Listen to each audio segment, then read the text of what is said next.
नमस्ते। आज बात करते हैं एक बहुत ही दिलचस्प कानूनी मामले की। ये कहानी है एक प्रॉपर्टी डील की, एक लोन डिफॉल्ट की और आखिर में हाई कोर्ट के एक ऐसे फैसले की जिसने करोड़ों के सौदे की किस्मत तय कर दी।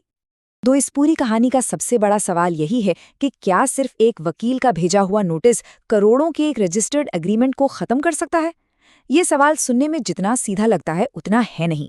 मामला इतना पेचीदा था कि इसे सुलझाने के लिए निचली अदालतों से होते हुए सीधा हाईकोर्ट तक जाना पड़ा। इस कहानी को ठीक से समझने के लिए चलिए एक नज़र डालते हैं इसकी टाइमलाइन पर। देखिए, सफ़र 2011 में एक सौदे से शुरू होता है।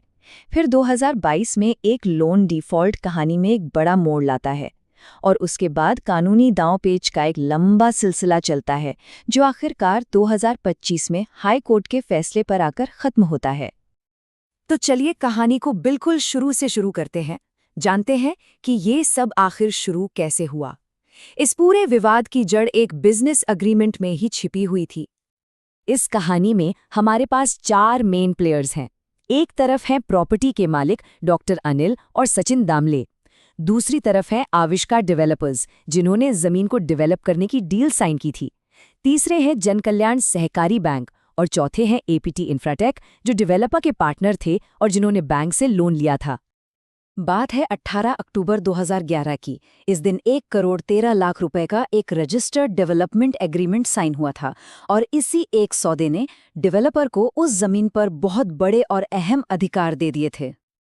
अब इस समझौते की सबसे खास बात ये थी कि डेवलपर को सिर्फ कंस्ट्रक्शन का ही नहीं बल्कि बनी हुई यूनिट्स को बेचकर सारा प्रॉफिट अपने पास रखने का भी पूरा अधिकार मिल गया था। लेकिन असली पेंच तब फंसा जब डेवलपर के पार्टनर एपीटी इंफ्राटेक ने जनक कल्याण बैंक का एक दूसरा लोन चुकाने में डिफॉल्ट कर दिया। और जैसे ही लोन डिफॉल्ट हुआ, पिक्चर में एंट्री हुई बैंक की। बैंक ने अपनी रिकवरी की कार्रवाई शुरू की और यहीं से शुरू हुई असल कानूनी लड़ाई, अधिकारों की लड़ाई। यहाँ बैंक ने एक बहुत ही स्मार्ट मूव लिया। उन्होंने पूरी प्रॉपर्टी को सीज करने की बजाय प्रॉपर्टी में सिर्फ डेवलपर के राइट्स और इंटरेस्ट को अटैच किया।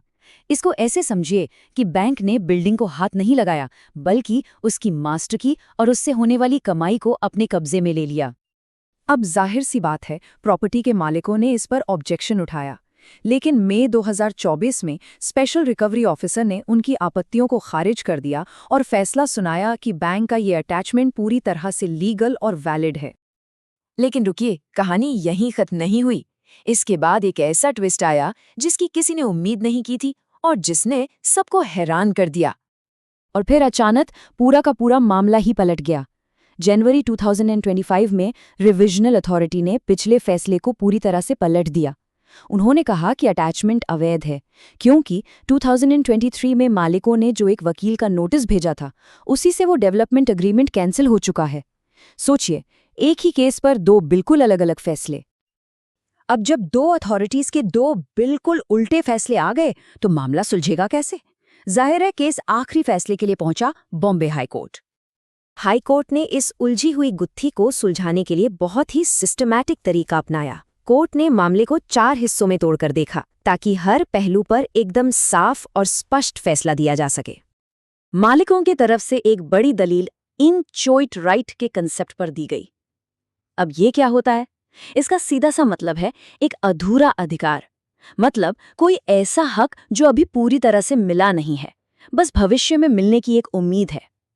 उनका कहना था कि डेवलपर के अधिकार बस इतने ही थे, इसलिए उन्हें अटैच नहीं किया जा सकता। लेकिन हाईकोर्ट ने इस दलील को बिल्कुल नहीं माना। कोर्ट ने साफ कहा कि डेवलपर ने 1 करोड़ 13 लाख रुपए दिए थे और उसे यूनिट्स बेचने का कानूनी अधिकार मिला था, इसलिए उसके अधिकार अधूरे या सिर्फ एक उम्मीद नहीं थे, बल्कि वे असली, कीमती और कानूनी तौर पर लागू करने लायक थे। और फिर हाईकोर्ट ने एक बहुत ही जरूरी बात कही, ज्यूरिसडिक्शन यानी अधिकार क्षेत्र की। कोर्ट ने साफ साफ कहा कि रिविजनल अथॉरिटी ने अपनी हदें पार की हैं। किसी रजिस्टर्ड कॉन्ट्रैक्ट की वैलिडिटी तय करना उसका काम ही नहीं है। ये अधिकार सिर्फ और सिर्फ एक सिविल कोर्ट के पास होता है। तो इस पूरे मामले और हाईकोर्ट के इस अहम फैसले से हमें सीखने को क्या मिलता है? आखिर ये जजमेंट इतना जरूरी क्यों है? चलिए समझते हैं। तो चलिए इस फैसले से निकले 4 सबसे बड़े सबक को फटाफट समझ लेते हैं। पहला, एक रजिस्टर्ड अग्रीमेंट को सिर्फ एक नोटिस भेजकर कैंसिल नहीं किया जा सकता। दूसरा, उसे खत्म करने के लिए बाकायदा एक सिविल कोर्ट का फैसला जरूरी है। तीसरा, रिकवरी ऑफिसर्स जैसी अथॉरिटीज कॉन्ट्रैक्ट के कानूनी विवादों पर फैसला नहीं दे सकती। और चौथा और सबसे अहम, प्रॉपर्टी में इंटरेस्ट का मतलब सिर्फ मालिकाना हक नहीं होता, बल्कि बेचने जैसे कीमती कमर्शियल राइट्स भी होते हैं। ये पूरा मामला हमें दिखाता है कि कैसे एक सौदा कानूनी रास्तों से गुजरता हुआ देश की सबसे बड़ी अदालतों तक पहुंच सकता है। और ये हमें ये सोचने पर मजबूर करता है कि जब कानूनी दांव-पेच इतने जटिल हो सकते हैं, तो किसी भी अग्रीमेंट या कॉन्ट्रैक्ट का कितना मजबूत और क्लियर होना जरूरी है।